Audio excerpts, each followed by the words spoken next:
Good morning मेरे प्रिय छात्र एवं छात्राओं। बेटा मैं आपको कल कुछ महत्वपूर्ण क्वेश्चन बताया था, उसी से रिलेटेड मैं आज आगे भी बताऊंगा आपको। आज जो बेटा जिस टॉपिक के बारे में हम लोग जिसके महत्वपूर्ण प्रश्न पढ़ेंगे वो है संघ, जिसको हम लोग कहते हैं फाइलम। हिंदी में बोलते हैं संघ और अंग्रेजी में बोलते हैं फाइलम।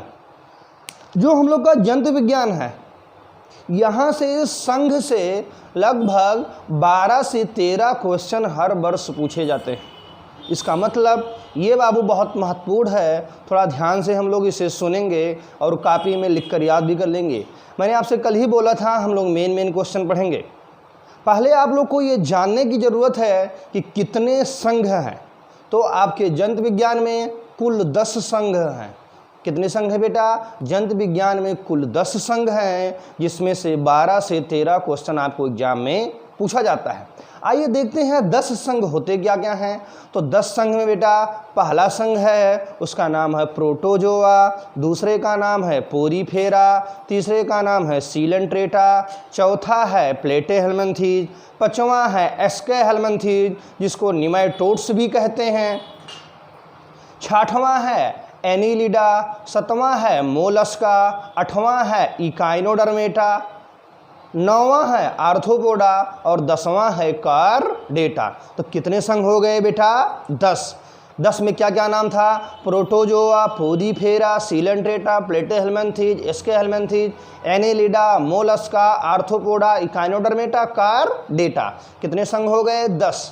जो बेटा 10वां संघ होता है, इसी 10वें संघ में हम लोग यानी मनुष्य आता है। ठीक, ये उत्पत्ति के आधार पे बनाया गया। जो सबसे निम्न श्रेणी के जंतु थे उनको प्रोटोजोआ में रखा गया है और जो सबसे उच्च श्रेणी के जंतु हैं उनको कार्डेटा में रखा गया है। इसका मतलब ये चीज़ें प्रोटोजोआ से शुरुआत होती हैं और कहाँ जाके ख़त्म होती हैं?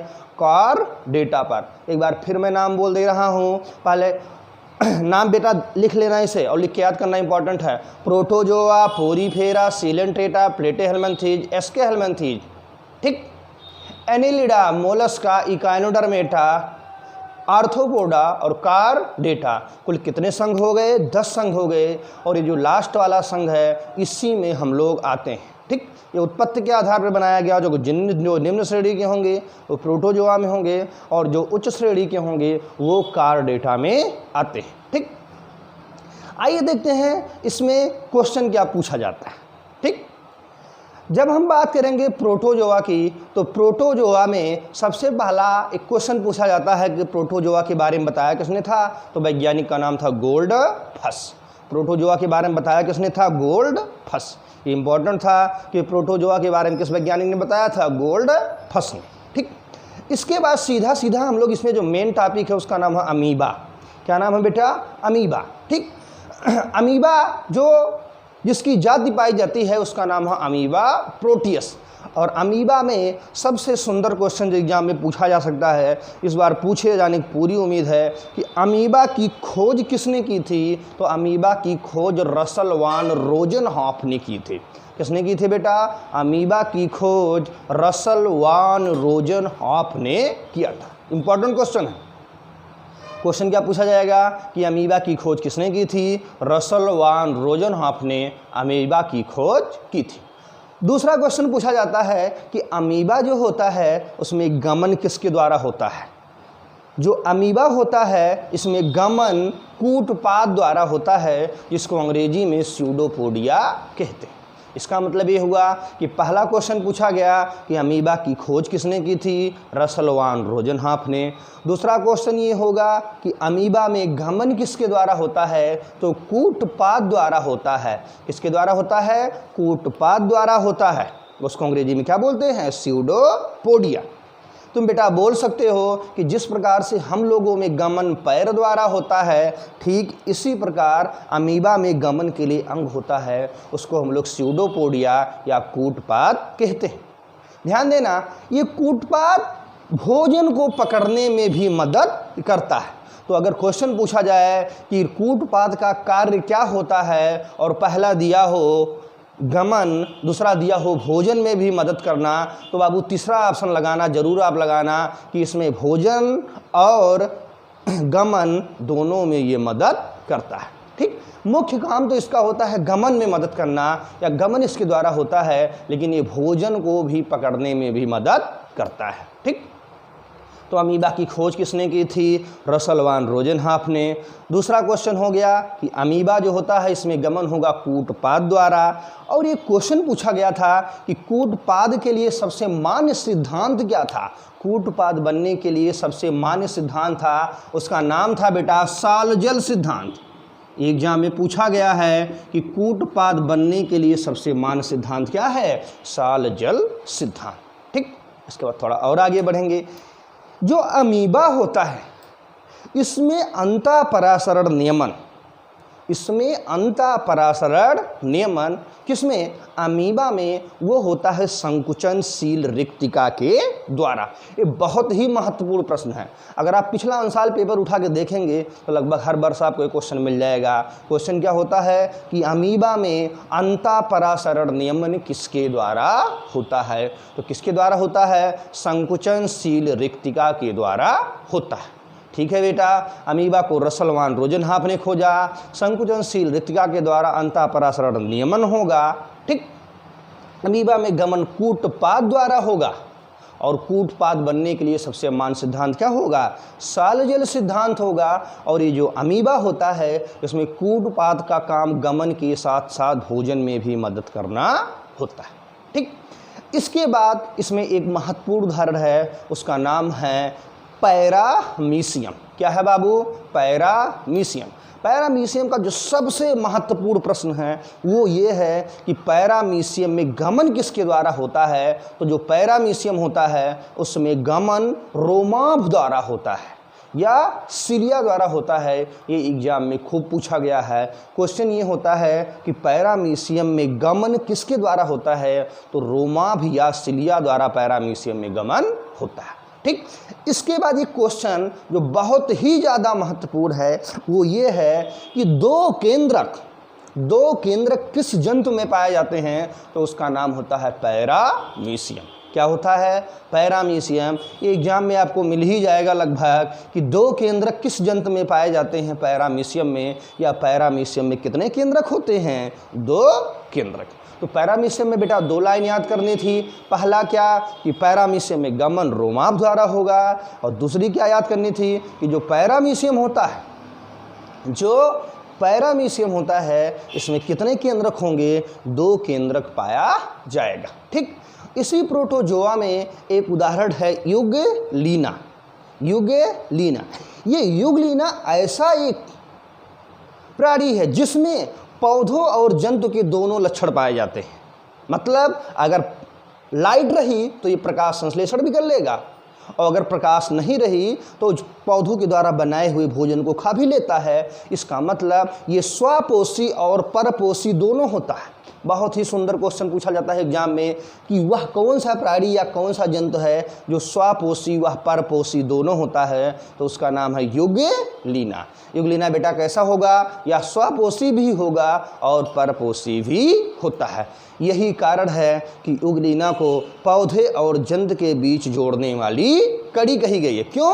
क्योंकि प्रकाश संश्लेषण करना पौधों का कार्य है और प्रकाश संश्लेषण ना करना जंतुओं का कार्य है। यही क्योंकि दोनों लक्षण हैं युगलीना में, पौधों के भी लक्षण हैं, जंतुओं के भी लक्षण हैं। यही कारण है कि युगलीना को पौधे और जंतु के बीच जोड़ने वाली कड़ी कही गई है। ठीक, तो युगलीना स्वपोषी और परपोषी दोनों होता है, और युगलीना पौधे और जंतु के बीच जोड़ने वाली कड़ी होता है। ठीक, इसी प्रोटोजोआ में एक एग्जाम्पल है जिसका नाम है ट्राइकोनिम्फा। क्या है बाबू? ट्राइकोनिम्फा। याद रखना, ट्राइकोनिम्फा जो होता है ये दीमक के आंत में होता है और ये सेलुलोज का पाचन करता है। बहुत ही इंपॉर्टेंट है। ट्राइकोनिम्फा कहाँ होता है? ट्राइकोनिम्फा दीमक के आंत में होगा, और ये किसका पाचन करेगा? ये सेलुलोज का पाचन करता है।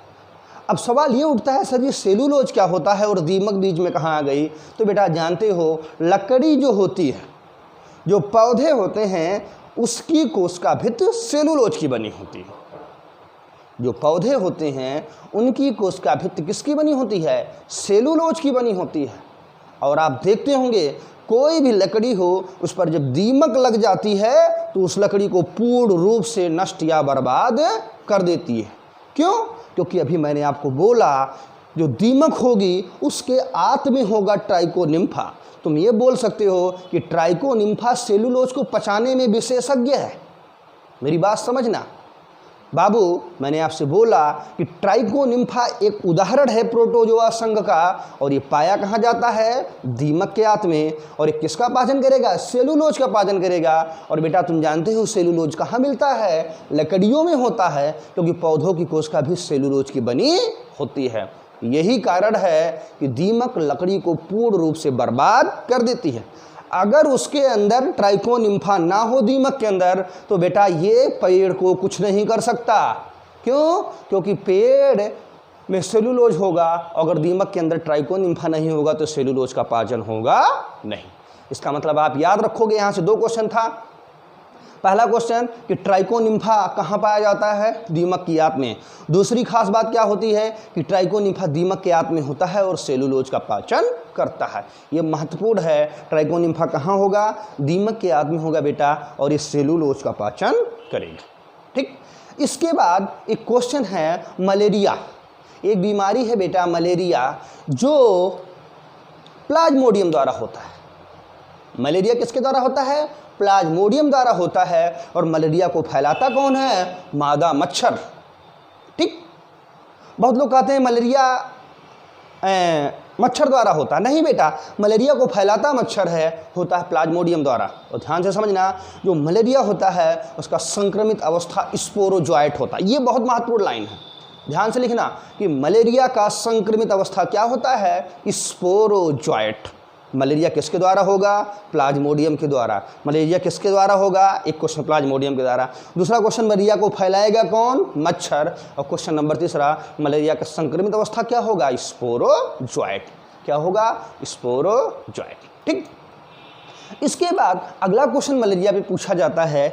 मलेरिया पे अगला क्वेश्चन ये होता है कि मलेरिया में दवा कौन से दी जाती है? तो बेटा एक दवाई है क्विनीन। क्या है बेटा? क्विनीन। मलेरिया में दवाई कौन से देते हैं? क्विनीन, जो सिंकोना पौधे की छाल से निकाली जाती है। सिंकोना एक पौधा है और उसी का जो छाल होता है वही से ये क्विनीन दवा प्राप्त की जाती है, जो मलेरिया में दिया जाता है। इसका मतलब बेटा मलेरिया में दी जाने वाली दवा का नाम क्विनीन है, जो सिंकोना की छाल से निकाला जाएगा। मलेरिया में दवा कौन सी देते हैं? क्विनीन। कहाँ से निकाला जाता है? सिंकोना के छाल से निकाला जाता है। ठीक, ये तो बात हो गई मलेरिया की। उसके बाद इसी प्रोटोजोआ में एक एग्जाम्पल है जिसका नाम है एंटमीबा हिस्टोलिटिका। ये अमीबा का छोटा भाई आप बोल सकते हो। अमीबा, इसका नाम है एंटमीबा हिस्टोलिटिका। ये बाबू बीमारी करता है अमीबी पेचिस। खूब क्वेश्चन पूछा गया है कि अमीबी पेचिस या अमीबी डिसेंट्री, अमीबी पेचिस या अमीबी डिसेंट्री किसके द्वारा होता है? तो उसका नाम होता है एंटमीबा हिस्टोलिटिका। और दूसरी खास बात ये होती है, ये जो एंटमीबा हिस्टोलिटिका होता है या अमीबी पेचिस की जो संक्रमित अवस्था होती है उसका नाम है बाई न्यूक्लिएटेड सिस्ट। एग्जाम में पूछा गया है कि एंटमीबा हिस्टोलिटिका का संक्रमित अवस्था क्या है? तो आप क्या लगाओगे? By nucleated cyst. मेरे लाल, मेरे बेटा, ये बिल्कुल लिख लिख के याद करना, एग्जाम में मिलेगा तुम्हें। क्वेश्चन क्या पूछा जाएगा कि अमीबा का, सॉरी एंटमीबा हिस्टोलिटिका का संक्रमित अवस्था क्या होता है? क्वेश्चन बेटा क्या होगा? एंटमीबा हिस्टोलिटिका का संक्रमित अवस्था क्या होगा? तो आप क्या लगाओगे? By nucleated cyst. ठीक, इसी प्रोटोजोआ में एक और उदाहरण था। इसी प्रोटोजोआ में एक और उदाहरण है जिसका नाम है ट्रिपैनोसोमा। क्या नाम है बेटा? ट्रिपैनोसोमा। ट्रिपैनोसोमा, ये ट्रिपैनोसोमा जो होता है इससे निद्रा बीमारी होती है। कौन सी बीमारी? निद्रा बीमारी होती है। ये भी क्वेश्चन पूछा गया है कि ट्रिपैनोसोमा से कौन सी बीमारी होती है? निद्रा बीमारी। ट्रिपैनोसोमा से कौन सी बीमारी होगी? निद्रा बीमारी होती है। ये भी एग्जाम में पूछा जाता है कि ट्रिपैनोसोमा से होने वाली बीमारी का क्या नाम है? निद्रा बीमारी। और बेटा ध्यान देना, इस निद्रा बीमारी को फैलाता कौन है? सीसी मक्खी। एग्जाम में पूछा गया है सीसी मक्खी या सीसी फ्लाई ये निद्रा बीमारी को फैलाएगा। इसके बाद अगला जो इम्पॉर्टेंट चैप्टर था यूपी कैडेट के पॉइंट ऑफ व्यू से, वो था बाबू तुम्हारा एनिलिडा। क्या था? एनिलिडा। ये इम्पॉर्टेंट था, जो पूछा जाता है। ठीक, आइए देखते हैं एनिलिडा की खास बात क्या है। एनिलिडा में सबसे पहली खास बात यह है कि जो एनिलिडा के संघ के जंतु हैं, इनके ऊपर एक निबंध लिखा गया था, खासकर केचुआ, और वो निबंध लिखा था के.एन. बहल ने। किसने लिखा था? के.एन. बहल ने। तो खूब क्वेश्चन पूछा जाता है कि एनिलिडा संघ या केचुए के ऊपर निबंध किसने लिखा था? के.एन. बहल ने। किसने लिखा था? के.एन. बहल ने। ठीक, उसके बाद जब हम बात करते हैं केचुआ का, किसका बात करते हैं? केचुआ का।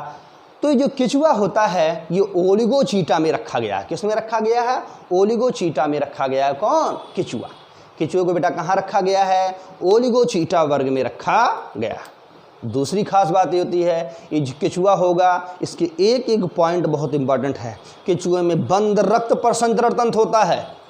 केचुए में रक्त प्रसंचरण तंत्र कैसा होगा? बंद रक्त प्रसंचरण तंत्र होगा। इसका मतलब जब भी रक्त बहेगा धमनी और शिराओं में बहेगा।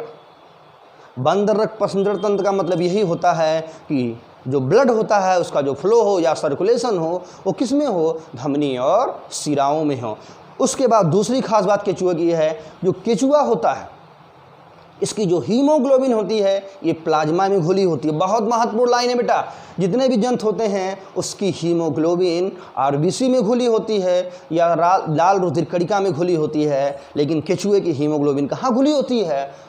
प्लाज्मा में घुली होती है। तो पहली खास बात जो केचुआ था बेटा, इसमें बंद रक्त प्रसंचरण तंत्र हुआ। दूसरी खास बात जो केचुआ, इसकी हीमोग्लोबिन कहाँ घुली होगी? प्लाज्मा में। और तीसरी खास बात, केचुआ श्वसन अपने गीली त्वचा से लेता है। ये भी एग्जाम में खूब क्वेश्चन पूछा गया है कि वह कौन सा जंतु है जो गीली त्वचा से सांस लेता है? तो केचुआ है। ठीक, ये श्वसन में एक क्वेश्चन और पूछा जाता है। मेढक ऐसा प्राणी है जिसमें त्वचा से भी श्वसन होता है, फेफड़े से भी श्वसन होता है और वायु से भी श्वसन होता है। मतलब ये तीन प्रकार के श्वसन होते हैं। ये तीनों प्रकार के श्वसन केचुए में पाए जाते हैं। लेकिन अगर क्वेश्चन पूछा जाए कि गीली त्वचा से श्वसन किस में होता है? केचुए में पाया जाता है। तो केचुए में बंद रक्त प्रसंचरण तंत्र होगा, मतलब खून धमनी और शिराओं में बहेगा। दूसरा क्वेश्चन होगा केचुए में बंद रक्त केचुए की हीमोग्लोबिन प्लाज्मा में घुली होगी। तीसरी खास बात क्या थी? जो केचुआ होता है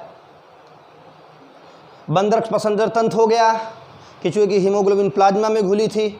अगला जो क्वेश्चन पूछा जाता है कि केचुए में श्वसन केचुए में श्वसन गीली त्वचा द्वारा होता है। और बाबू ध्यान देना, केचुए में जो गमन के लिए अंग होता है, केचुए में जो गमन के लिए अंग होता है वो क्या होता है? सीटी।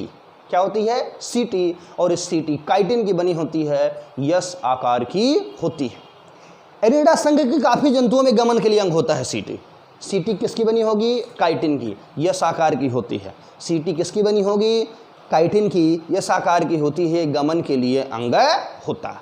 फिर एक क्वेश्चन पूछा जाता है कि एनिलिडा संघ या केचुए में उत्सर्जन किसके द्वारा होता है? तो बेटा होता है नेफ्रीडिया द्वारा। किसके द्वारा? नेफ्रीडिया द्वारा। ये जो नेफ्रीडिया होता है इसमें केचुए में या एनिलिडा संघ में उत्सर्जन होता है। ठीक, नेफ्रीडिया के द्वारा क्या होगा? उत्सर्जन होगा। और सीटी के द्वारा गमन होगा। सीटी यस आकार की होगी, काइटिन की बनी होगी। ठीक, इसके बाद जो क्वेश्चन आता है, खंड आता है केचुए में। तो बेटा केचुए का खंड बहुत ही महत्वपूर्ण है। केचुए के शरीर में 100 से 120 खंड पाया जाता है। केचुए के शरीर में 100 से 120 खंड पाया जाता है। जो केचुए का 14वां, 15वां, 16वां खंड होता है इसमें क्लाइटेलम पाया जाता है। बहुत महत्वपूर्ण क्वेश्चन है। बहुत महत्वपूर्ण क्वेश्चन क्या है कि केचुए में क्लाइटेलम किस खंड में होगा? 14, 15, 16 में। केचुए का क्लाइटेलम किस खंड में होगा? 14, 15, 16 में होगा। इसका कार्य होगा कोकून का निर्माण करना। किसका निर्माण करना? कोकून का निर्माण करना। और कोकून के अंदर क्या होता है? निषेचन। 3 प्रश्न हो गया बेटा।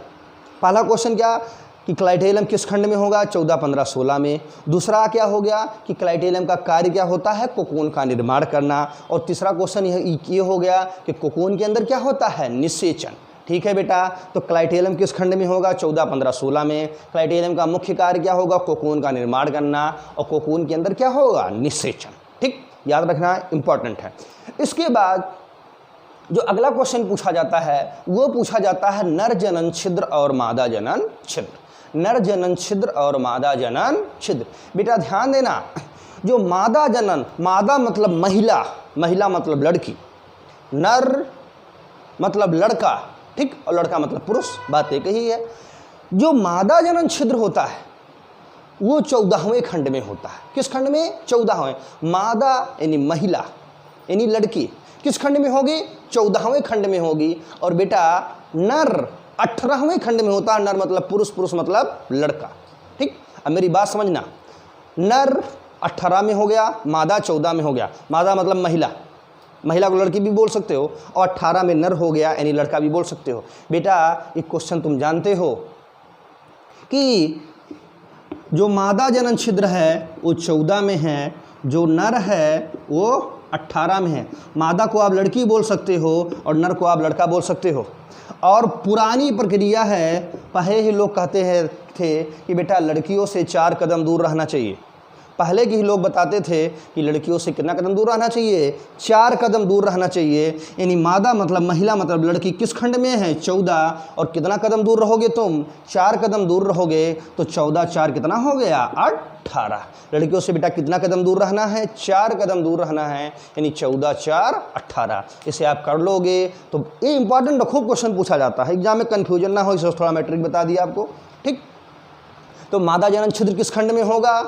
14 में। नर किस में होगा? 18 में। क्लाइटेलम किस में होगा? 14 15 16 में। क्लाइटेलम का मुख्य कार्य क्या होगा? कोकून का निर्माण करना। कोकून के अंदर क्या होगा? निषेचन। कोकून के अंदर क्या होगा? निषेचन, ठीक। उसके बाद आता है हृदय। तो हृदय पाया जाता है 7 9 12 13 में। हृदय किस में पाया जाता है? 7वें 9वें 12वें 13वें खंड में। हृदय किस खंड में होता है? 7 9 12 13 में। हृदय किस खंड में होता है? 7 9 12 13 में। एग्जाम में पूछा जाएगा कि केचुए का हृदय किस खंड में होता है? 7 9 12 13, ठीक। इसके बाद जो अगला क्वेश्चन है वो है स्पर्म थीका। जो केचुआ होता है उसमें स्पर्म थीका पाया जाता है। ये बेटा जो स्पर्म थीका होता है वो 6वें 7वें 8वें 9वें खंड में होता है। एग्जाम में पूछा गया है कि केचुए का स्पर्म थीका किस खंड में होगा? 6 7 8 9, 6 7 8 9, ठीक। हृदय किस में होगा? 7 9 12 13 में। हृदय किस में होगा? 7 9 12 13 में। नर जनन छिद्र 18, गलती मत करना, नर मतलब लड़का मतलब 4, ठीक है बेटा। आप खंड देख लिए 14 15 16। क्लाइटेलम कार्य होगा कोकून का निर्माण करना, कोकून के अंदर होगा निषेचन। नर जनन छिद्र 18 में होगा, मादा 14 में होगा, सहायक ग्रंथ 17 और 19 में होगी। स्पर्म थीका 6 7 8 9 में होगा। हृदय 7 9 12 13 में होगा, ठीक है बेटा। एक चीज याद रखना, केचुए में एक विशेष संरचना पाई जाती है जिसका नाम है टिफ्लोसोल। क्या नाम है? टिफ्लोसोल। एग्जाम में पूछा जाता है कि केचुए में जो टिफ्लोसोल होता है वो 26 से 33वें खंड के बीच में पाया जाता है। केचुए में टिफ्लोसोल किस खंड में पाया जाएगा? 26 से 33वां जो खंड होता है इसी में केचुए में क्या पाया जाता है? टिफ्लोसोल पाया जाता है। टिफ्लोसोल से महत्वपूर्ण इसका कार्य है, तो कार्य क्या होता है बेटा? ये अवशोषण सतह को बढ़ा देता है। क्वेश्चन खूब पूछा जाता है कि अवशोषण सतह को कौन सा बढ़ाता है? टिफ्लोसोल। एग्जाम में क्वेश्चन पूछा गया है कि टिफ्लोसोल बेटा क्या करेगा? ये अवशोषण सतह को बढ़ा देगा, ठीक। टिफ्लोसोल किस खंड में होगा? 26 से 33वें खंड में होता है, ठीक। इसके बाद एक क्वेश्चन पूछा जाता है केचुए में कि केचुए में एक विशेष कोशिका होती है जिसका नाम होता है क्लोरागोजन कोशिका। कौन सा होता है कोशिका? उसका नाम है क्लोरागोजन कोशिका। ये क्वेश्चन पूछा गया है कि केचुए में विशेष कोशिका, उसका नाम होता है क्लोरागोजन कोशिका और इसका मुख्य कार्य होता है पोषण। क्या होता है? पोषण। क्या होता है? पोषण। और दूसरा खास बात कभी कभी पूछा जाता है, ये जो केचुए का क्लोरागोजन कोशिका होता है ये मनुष्य के हृदय के एनालॉगस होता है। क्या होता है? एनालॉगस, यानी कार्य में समान, ठीक। एनालॉगस, नो, कार्य में समान नहीं बेटा, ध्यान देना। एक होता है होमोलॉगस, एक होता है एनालॉगस। होमोलॉगस ये होता है जब उत्पत्ति समान हो और उसके कार्य अलग अलग हों, लेकिन एनालॉगस में ये होता है कि उत्पत्ति अलग अलग हो, उत्पत्ति अलग अलग हो। एनालॉगस में क्या होगा? उत्पत्ति अलग अलग हो लेकिन सबके कार्य समान हो, ठीक। इसी प्रकार ये जो क्लोरागोजन कोशिका होती है, इसका कार्य होता है केंचुए में पोषण या पाचन करना, और ये लीवर के एनालॉगस होती है या यकृत के एनालॉगस होती है। जो कार्य यकृत करता है वही कार्य क्लोरागोजन कोशिका करती, ठीक है। उसके बाद बेटा इसी में जोक आता था, जिसमें बोट्राइडल ऊतक होता था। क्या होता था? बोट्राइडल ऊतक पाया जाता था।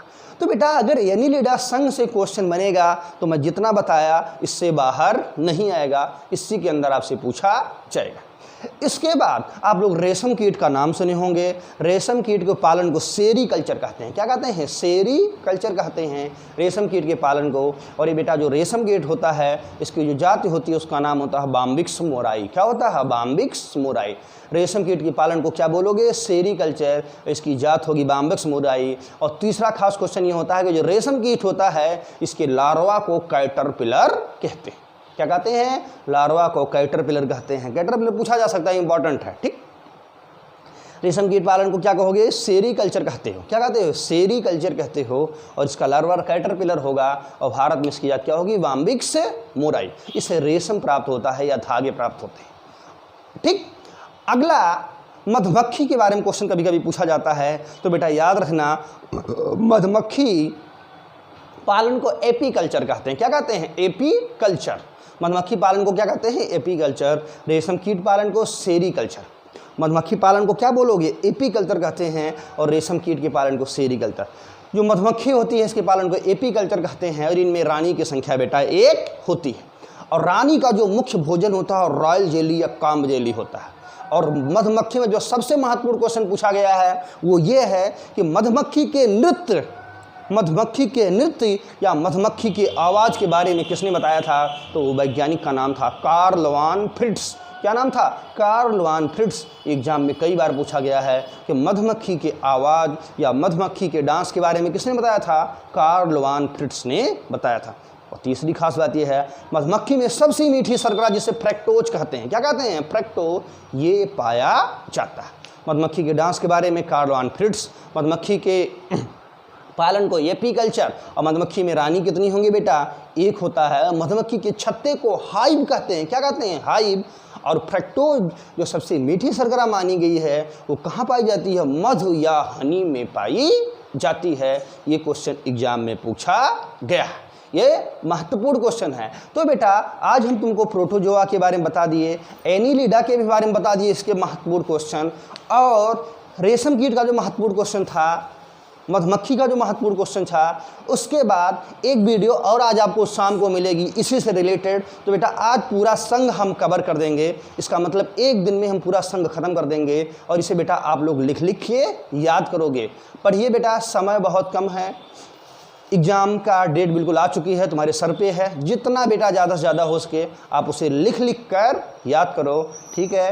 थैंक यू, धन्यवाद।